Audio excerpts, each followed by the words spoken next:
Okay, part 3.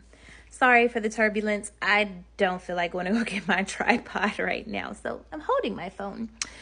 But back to starting to heal. How do you heal? How do you forgive? How do you release any grudge, any feelings that you have toward a person to really be able to move on? Because as they say, you don't forgive for the person, you forgive for yourself. Because holding on to those grudges, to that anger, to that resentment, to all of those things are really not healthy for you.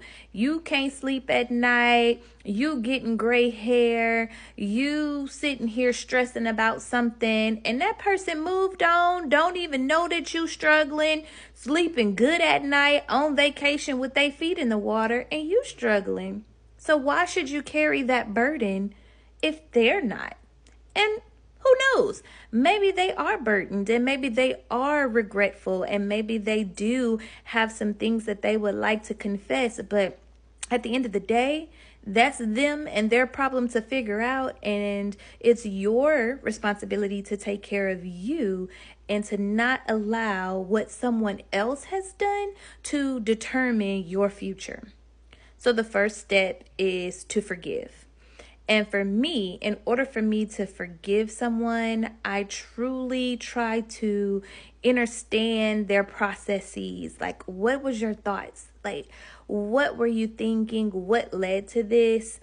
And after I find some level of understanding, then I can empathize. And then after that, I can say, okay, and move on. So particularly or specifically with my dad, I learned that as a parent, this is firsthand knowledge, there is no guidebook. Yes, there are things that you would assume a parent would do. You assume that you're going to love, hug, and kiss and provide a safe environment for your child. You assume that you're going to feed and clothe your child. You assume that you will do the very best that you can for your child. But what if everyone's very best is not the same as your very best? Parents can only do their very best. They have the resources that they have the knowledge that they have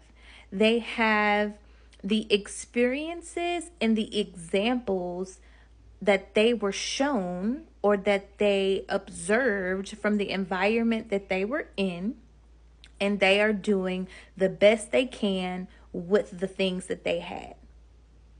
So now we have TikTok, we have social media, we got Alexa, we got Siri, we got a whole bunch of information in our palms that's easily accessible, that we can ask about how to treat this, how to do this, how to address mental health, how to support people, how to, deal with homosexuals, how to do a lot of information that back in the 1980s was not available.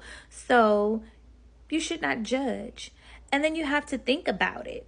What kind of household did they grow up in? Did they grow up in a 2-parent household? Did they grow up, being taken care of by a grandparent or an auntie?